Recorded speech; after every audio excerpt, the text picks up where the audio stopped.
Hey guys, it's me, the Furious MC, back with a new video. In today's video, I would like to discuss will Battlefield 2042 be Call of Duty Vanguard / Warzone.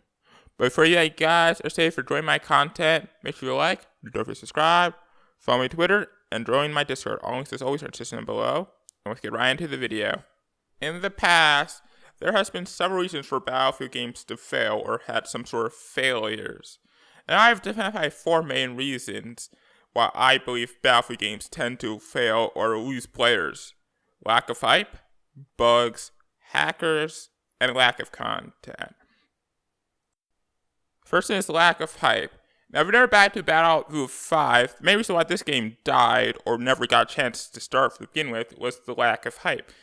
Remember, the controversy surrounding the release and the marketing of the game was super politically charged with the whole everyone's Battlefield and stuff like that. That ultimately killed the title and dashed any chances the game had to succeed. There was specific that could have revived the game, but I will get to that later. But now I just want to discuss, of course, the lack of hype, which is the primary reason why games die. If you could not manage to capture the heart of your audience in the first reveal stage, games would be an uphill battle for your game to succeed in the future. Now, this is not the case for Battlefield 2042. The community seems to be really hyped and really excited for the game, despite not seeing nearly as much gameplay as we should. Now, this is good and bad, since, of course, people are hyped for a product it's completely a mystery product. We don't know what Battlefield 2042 is actually going to be like until we actually sit down and play the beta, which should be released sometime in September. Now, to move on, of course, there's going to be the bugs. You play a Battlefield game, you know something that's infamous for Battlefield games: bugs. I don't know what's with the Frostbite engine, but it's an incredibly buggy engine. There are legacy bugs that have been in the game since Battlefield 3 that have never gotten fixed, like the frictionless man. You know, the guy who's crouching that doesn't seem to have any friction. That's been in the game since I don't know how long. You know, there's player model glitches, general ragdoll physics. Now, of course, these bugs are not that big of an issue. However, Battlefield 4 and Battlefield 5 were plagued with many brain-breaking bugs. Like, for the longest time, the Battlefield 4 campaign was unplayable because of a bug that prevented you from killing the attack chopper, which they never fixed.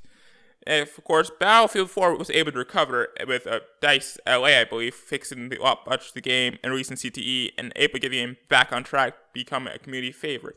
Now, Battlefield 5 never got this treatment since EA ended support early in order to consolidate resources into Battlefield 2042, and 408 can be the best project it can possibly be, and really be something the Battlefield community can do. At least that's kind of the reason they gave, because they wanted, as you can clearly notice, they're putting like a lot of marbles into Battlefield 2042's success. This is going to be EA's next big thing. It's going to be the next Apex or their Warzone. So EA wants all hands on deck for Battlefield 2042. There should be a lot less bugs, hopefully. Yes, remember, Battlefield 1 launched with not that many bugs. That's because it was a passion product. It's a game that DICE wanted to make and were given the time to make, because they had 3 years to make it, since Battlefield 4 went on for 3 years, because they had to take an extra year to fix up the game, since Battlefield is normally on a 2-year release cycle. Now, we've heard that Battlefield 7 will be on a 2-year release cycle too, as DICE has announced, but I'm not so hyped about that, because I feel like Battlefield games really need a 3-year release cycle so they don't launch bug-free, or EA just needs to put a lot of studios on it in order to assert its success. Now, the next thing I want to move on is, of course, the hacker issues that's plagued the most recent Battlefield titles. Last you've been moving around Iraq, you'll note that Battlefield 5 and Battlefield 1 are infested by hackers. In regions like Asia, the game's unplayable due to the easy affordability of hacking clients. I myself experienced this issue firsthand. My first game, Battlefield 1 on PC, had a hacker on my team. So blatant that there's no way any competent entity should not have banned him. I've also personally experienced hacking in Battlefield 5 when I was playing with the Battlefield YouTuber and his community, and just having some fun while he was streaming. We ran into several hackers, and that could often ruin the matches for us.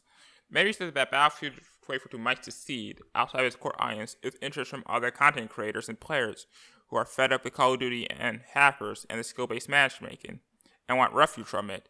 If hacking becomes a problem, especially with the Frostbite engine source leak, this could doom the game before it even has a chance to succeed on its own.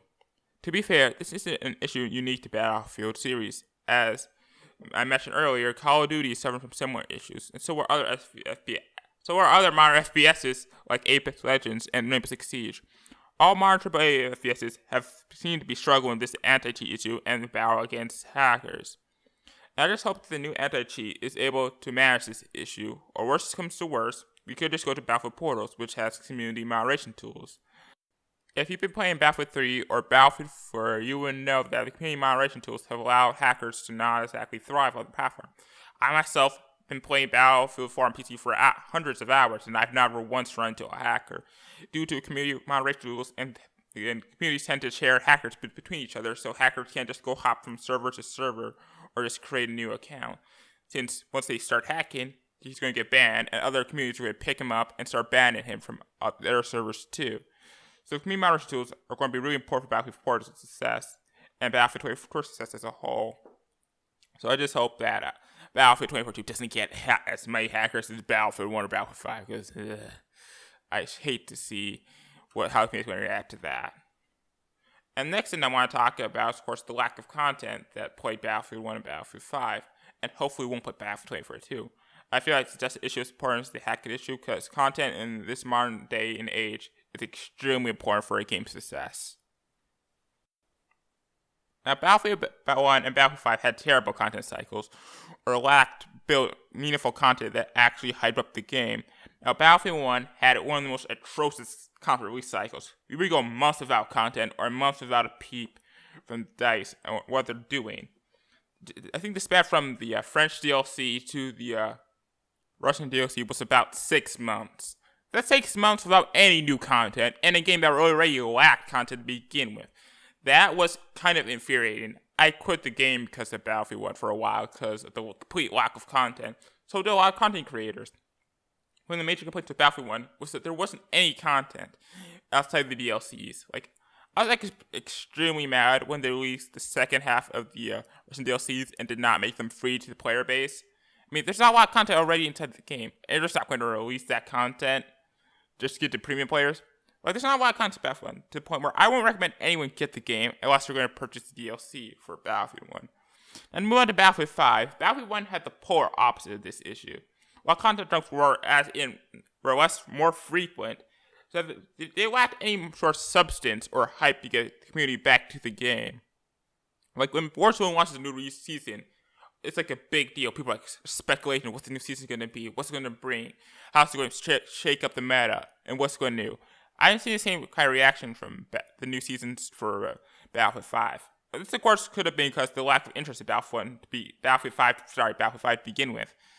Or it could just be an issue that's DICE being not really good at the live service model for their games.